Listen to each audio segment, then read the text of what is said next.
Dear Ian, I don't know if you remember, but I visited you in January 2012 in Vancouver, in the vaults of the Vancouver Art Gallery, and it wasn't a surprise for you, but I had a great surprise, is to discover this picture by Thomas Couture.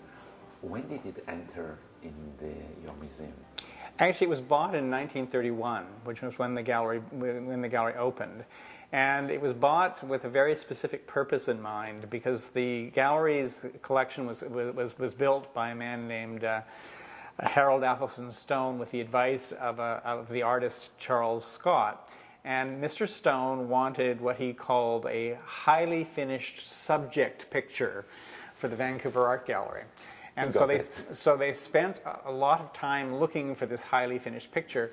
And they saw it in Paris, in the Galerie Georges Petit, in June of 1931.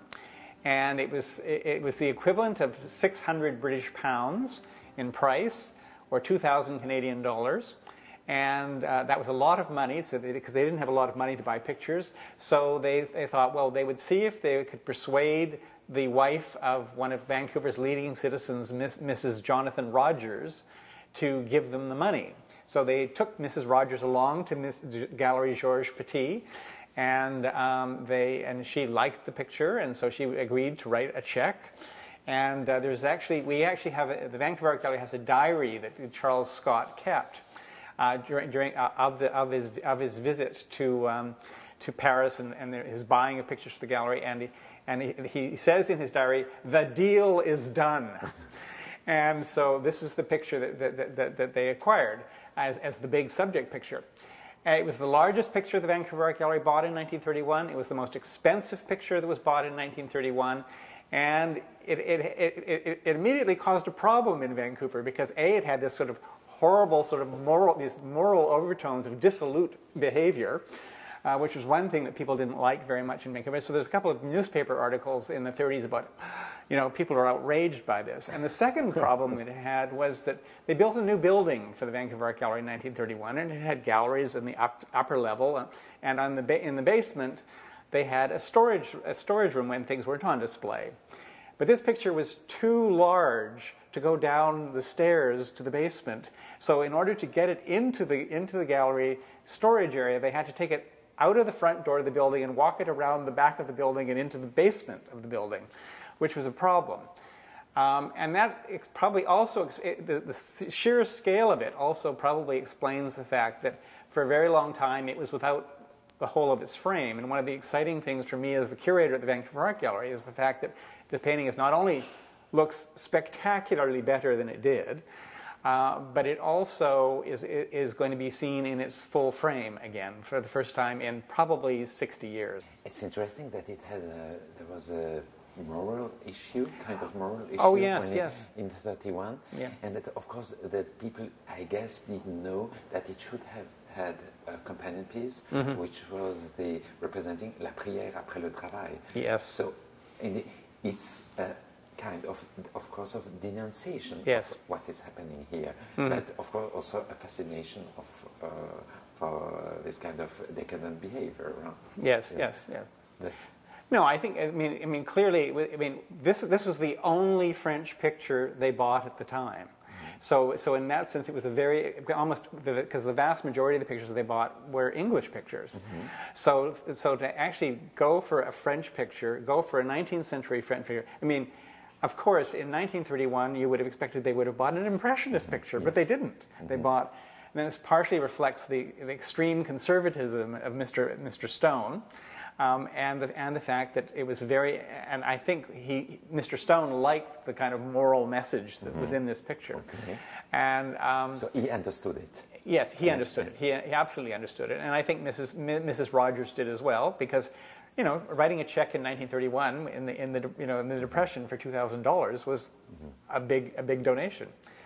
Well, I'm wondering how known Thomas Couture was in Canada, because you know that he was very famous and very successful in private collection in the second part of the 19th century in the United States, particularly his portraits and even more his genre scenes. He started to paint when he retired in the Val d'Oise in the late 60s up to his death in 79, and you can find a lot of Thomas Couture, particularly genre scenes, in still in private collections, in old private collections in the United States, or in museums like the Vancouver Art Gallery, which is one of the best couture collection. But in Canada, obviously, he was a newcomer in 1931.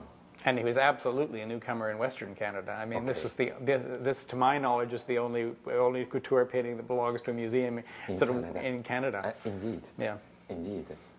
No, it was a very unusual picture to bring to, and I mean certainly it was put on display when the gallery opened in 1931, and it remained on the walls for a long time, and then it became unfashionable, and so it went down into the storage by being walked around the building. Well, like Les Romans de la Décadence, by his most well-known picture, which is now on view at the Musée d'Orsay, was not on view at the Musée du Louvre.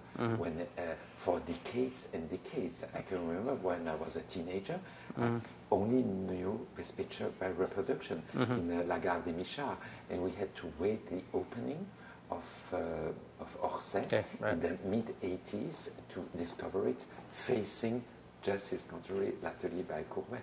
So indeed, it went out of fashion. But I think it's important to remind our public that in the second part of the 19th century, there is not only Impressionists, there are also the great academic tradition, which continues with artists like him or like Jérôme. And as you mentioned to me earlier, I mean, this man was Manet's teacher. I mean, this man had an important role to play in the history of art in France. And Manet acknowledged the fact that if he is such a successful and great technician, is thanks to what he learned in Thomas Couture's studio. And other great artists were his pupils, including Anselm Feuerbach, the great German artist, portraitist also, and history painting, who is certainly portrait here. This gentleman who is dressed in a costume at the time of Henry III. But I mean, for me, as I say, one of the things that I just find really remarkable about this is I've known the picture for a very long time, since 1975. I think I first saw this picture when I first started working at the Vancouver Art Gallery. And it looks dramatically different now. So with all due credit to Fiona, who did work on this, because it really is, I mean, it will be seen in a way that Couture intended it to be seen, rather than, hidden under varnish and so on. And as you mentioned earlier, Ian, I think it's something now we can understand and we couldn't understand before. He's also really a chromatist, and what you understand, and which had maybe even an influence on Manet, is the different kind of valeur of white. And that was completely not understandable here. And now you really, it gained incredible. So it's not only better, but it can be now understood. No, how innovative also he was. Yes, and it's actually interesting because I think one of the things that I'm struck by seeing it now is having seen the large wallpaper version of this. This is so much richer than the wallpaper version, and and this often gets kind of sort of dismissed as being a study for the wallpaper, but in fact this is so much richer than the wallpaper. Well, it's the same like the carton by Raphael in Victorian Albert in front of the tapestries. Yes, indeed. The people knew the tapestries, but I think the carton are better. Yes, indeed. I'm looking forward to seeing it in the installation both in the small exhibition about the picture itself, but also in the installation when you redo the 19th century galleries, because I think I will show you the room. I think it will look really splendid. I'm very happy to do it. So. It's for our public. It's really an incredible benefit. Well, thank you to the National Gallery. Thank you to the Vancouver Art Gallery.